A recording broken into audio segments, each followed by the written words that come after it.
Hey guys, Marissa with Lingual Abilities here. I wanted to do another video talking about prices and what we should charge for teletherapy or telepractice. I did a little bit of one a little while ago, but I'm not sure that I put it in the right area for people to see because I'm new to Instagram. So let's try again. So I get this question a lot. What should we charge?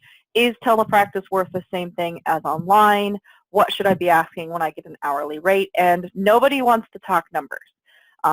Sometimes we get the idea that if we talk a number specifically, we're price fixing. This is why it's not price fixing. You should be taking into account many factors when you set your prices or when you ask for an hourly rate. Not just what other people are getting, but what you can provide to the company or to your client and deciding if it's worth that much amount of money. So yeah, the market rate is something to base yourself off of. However, you need to consider a bunch of factors, including yourself. So this is why I'm comfortable using numbers, actual numbers in this video, because I expect that you would be smart and not just say, oh, well, that's what I'm going to charge. So the first thing that I want to talk about is what to charge privately. Whatever you would charge as a private practice clinician, that is what you should be charging for tele, generally. It is absolutely the case that online telehealth is going to be the same quality. At least it should be. That's our strive, right? That we want to make sure that we have the same ethical standards, the same quality standards, that we're getting the same sort of results that we would as in person. If you're not, either there's something that needs to happen on your end as a clinician, or it may not be the best option for your client. You know, telehealth isn't right for everybody. So take that into consideration. For example, let's say that you were charging $80 an hour. I'd seen that for private practice. Consider that you might want to charge that for telehealth as well. Now, some people I've seen do give incentives to do telehealth because we still have issues of buy-in, so they may reduce their rate for that reason. I've also seen people say, you know what, this is a convenience for you. You're not having to come to my office. I don't have the overhead. So it may be more expensive. It's really just how you want to set it up, but you should consider that it's about equivalent.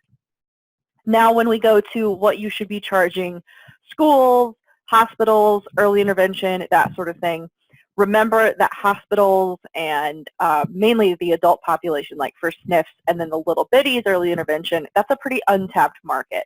So there's not good statistics on what other people are charging now. But as far as schools go, this is the range that I've seen. I have seen speech therapy, which unfortunately is always the lowest paid, get paid anywhere from $60, $65, $70 an hour, all the way up to $150. Now, these numbers is what I'm talking about. The company is charging the school. You're probably going to be more on the end of like 70, 80, 90, possibly $100 an hour for schools. It really depends on the state that the school is in and the funding that they have. Are they a publicly funded charter school? Are they a private industry? So that's going to affect what you might be able to charge. But remember that we have that range.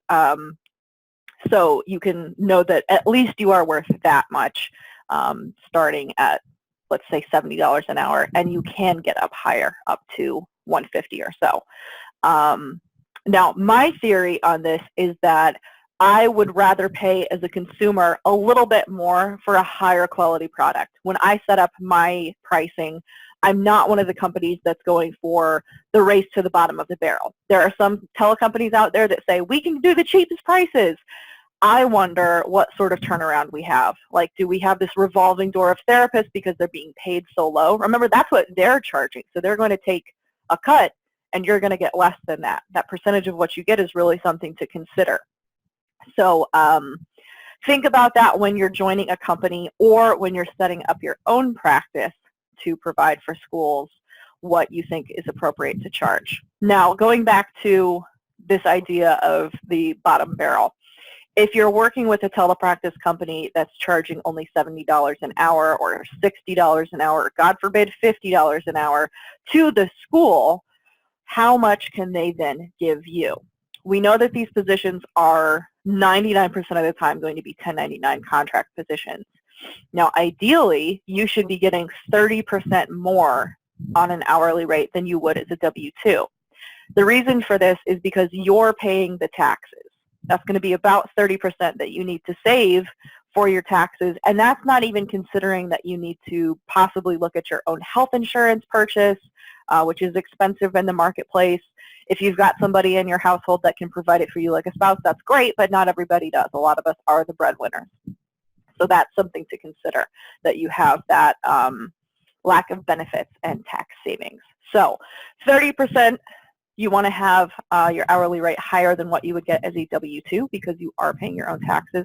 So let's consider if a company is bottom barrel and only charging the school $50 an hour, it's not unheard of that they would only give us 50%. Now, I've seen some rates out there that are lower than $30 an hour, which in my opinion is way too low for any therapist with a master's degree and the level of certifications that we get. However, you want to go research whatever company it is that you're going to work for and try and find some of those contract bids that are out there. It's publicly available for any public school that's funded, or any charter or any school that's funded through public money. You can see what any of these companies are bidding. So if they're only going to charge the school $50 an hour, they don't have a lot of room to give you much anyway. If they're charging higher and you're not even getting half, that's something to consider too. You are the one doing the majority of the work. Yes, these companies have overhead. I understand that. I have my own company. But if you're the one providing the therapy, I think that's really something to consider, that you would get a large portion of that fee. So anyway, that's my thought on what to do for pricing. I would love to hear your input. If you have any ideas about how you've structured your pricing, if you have other questions about how we should do this, and then how do you negotiate? If you don't have your own business yet, how are you negotiating your rates and making sure that you get something that's livable and that actually represents and reflects what you're doing as a therapist? So thanks for listening. I hope to hear from you guys in the comments. Talk to you later.